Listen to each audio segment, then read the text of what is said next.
kirya abandi cyo bakirya kikishaririza. Iyi ni insigamigani abenshi dushobora kuba tuzi cyangwa se abenshi tutazi, ariko ndagira ngo nyibabwire n'abatayizi kugira ngo mumenye aho yaturutse n'icyo isobanura. Iyi nsigamigani yaturutse ku mugabo izina rye ritazwi, yari umworozi afite umukumbi w'intama, afite umukumbi w'ihene, afite amatungo menshi. Noneho impyisi ikajya mu ntama ze cyangwa mu hene, ejo igatwara imwe, ejo bundi ikongera ikagaruka, ejo bundi ikongera ikagaruka. Uwo mutunzi bigeze aho abonye yuko impyisi igiye kuzambara ku ntama, yafashe icyemezo cyo gushyiraho umutego kugira ngo azatege iyo mpyisi. Aravuga ati impyisi ninyifata yamariye intama, nanjye nta kindi nzayikorera uretse kuyirya, nayo kumva yuko nababaye uko yandiraga intama. Impyisi izi yuko igiye kwiba nk'uko byari bisanzwe, izi yuko igiye gutwara intama cyangwa umwana w'ihene, ibiguye mu mutego. Iguye mu mutego, wa mugabo arayifata, arayica, arayibaga, arangije arayiteka. Ayitetse yaruye inyama, ashonnye ku nyama, yumva zirashaririye cyane, aracira ati kirya abandi icyo bakirya kikishaririza. Yarashatse kuvuga yuko icyo gipyisi cyagiye kirya intama ze, ariko nawe ashatse kukirya kirishaririza. Iyi nsigamigani rero bayikoresha akenshi iyo barimo gushaka kubwira umuntu w'igifura ibintu ashobora gukora ku bandi we bikamubabaza, ariko noneho nawe bamukorera bisa nabyo ugasanga yarakaye. Ibi mbivugiye kubera ibirimo kuba hano muri Amerika nyuma y'urupfu rwa George Floyd wishwe n'abapolisi, aho umupolisi yamushyize ivi ku ijosi kugeza umwuka uheze. Abanyamerika barababaye cyane, abirabura ndetse n'abazungu bafata iy'umuhanda. Imijyi yose ikomeye aha muri Amerika irimo kubamo imyigaragambyo. Navuga ngo ni ibintu byiza ko leta y'aha ngaha yemerera abaturage kugaragaza akababaro kabo bakajya mu mihanda, ariko ntabwo nshyigikiye abiba, sinshyigikiye n'ababomora amazu y'abandi bangiza imitungo y'abandi, ariko abajya mu muhanda kwigaragambya kugaragaza akababaro kabo rwose ndabashyigikiye 100%. Ubwo rero sinzi ukuntu nasomye ibinyamakuru byo mu Rwanda kuko mbisoma buri munsi, ngiye kubona mbona ku Gihe barimo kwandikaho inkuru za George Floyd ukuntu yapfuye, ukuntu abirabura bafashe imihanda. Ndeba kuri New Times nabo rwose ngo abirabura bararenganye muri Amerika, polisi irabamaze. Ndetse naje kubona yuko na bene wacu mu Banyarwanda benshi bagiye babishyiraho, ndetse namwe ubona baceceka batajya bavuga. Nge mumaze kumenyera akarengane kabera mu Rwanda ndakarwanya pe, ndavuga buri munsi, yewe ndavuga uko mbishoboye. Noneho ndeba Igihe, yavuga ko se ku Gihe ntabwo ari nka cya gipyisi kirya abandi icyo bakirya kikishaririza. Ubwo Igihe, iyo mvuga Igihe mba ndimo kuvuga na leta yacu, kuko murabizi yuko iwacu mu Rwanda polisi n'inzego z'umutekano mu by'ukuri zikubita abantu. Hari ifoto ndaza kubereka aho Local Defense ahagaze ku gakanu k'umunyarwanda. None kubona ikinyamakuru nk'Igihe, New Times n'ibindi binyamakuru by'umuyoboro wa leta birimo kuvuga uko abapolisi hano muri Amerika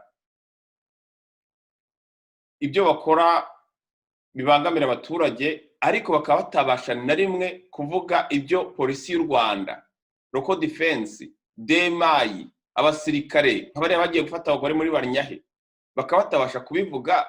Singa byabe ni ngo kirya abandi icyo bakirya kikishaririza.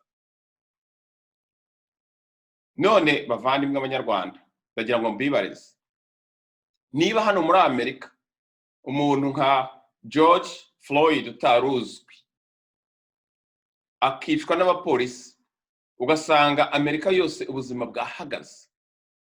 Ndagira ngo mbabaze nk'amwe abanyarwanda cyane muri mu Rwanda, urupfu rwa Kizito Mihigo rwababwiye iki?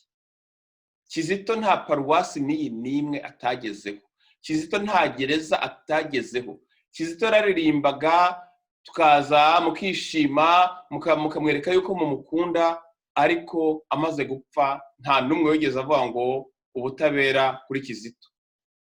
Nta n'inyoni yigeze ijya mu muhanda.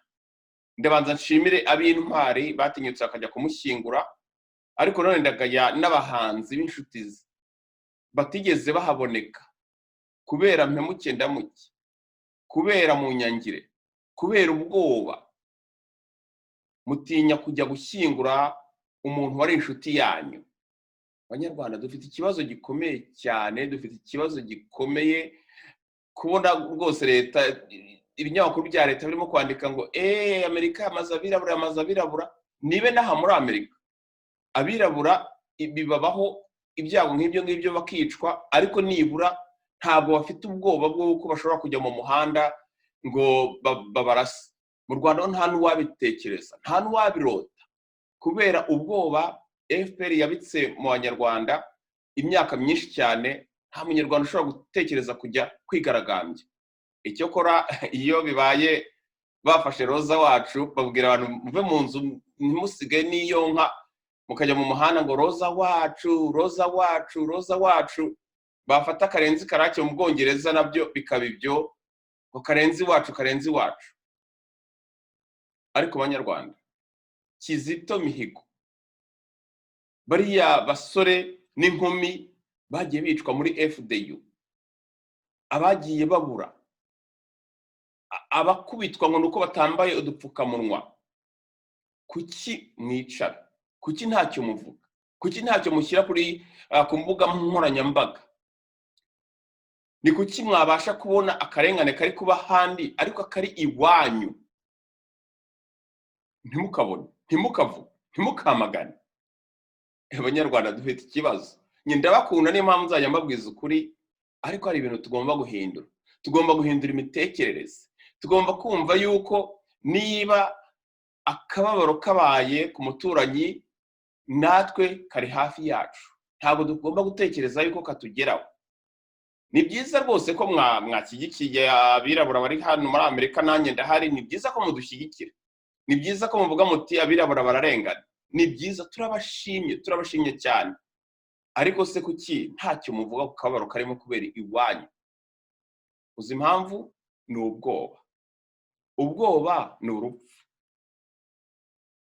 Umuntu iyo yasaritswe n'ubwoba akaba yarengana, ntabashe kuvuga, bakica uwawe, ntubashe kuvuga, ugategereza umunsi wawe nayo ko bazaza kukwica ntuvuge, bavandimwe, uko ni ugupfa umuntu ahagaze.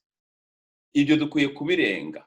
Ndashaka ko abanyarwanda twivanamo ubwoba, tukipakurura ubwoba, kuko icyo gihe nitugera ku ntego yo kwipakurura ubwoba, nta kintu rwose abadutera ubwoba b'abanyagitugu ntacyo bazongera, nta mbaraga zindi bazaba badufiteho, kuko imbaraga zabo kuri twe ni ubwoba. Niba tunesheje ubwoba rero nta kindi bashobora gukora. Intwaro yabo tuba tuyibatse. Banyarwanda, mushirike ubwoba. Ntimutinye kwandika kuri social media. Ntimukomeze gukoresha amazina y'abandi, nimukoresha amazina yanyu.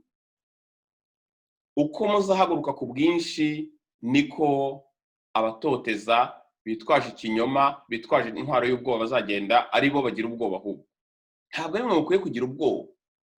Abakwiye kugira ubwoba ni abakora ibibi. Murakoze, numvaga ubutumwa nabo bagezaho, tuzakomeza kuganira. Imana mwese ibagire neza.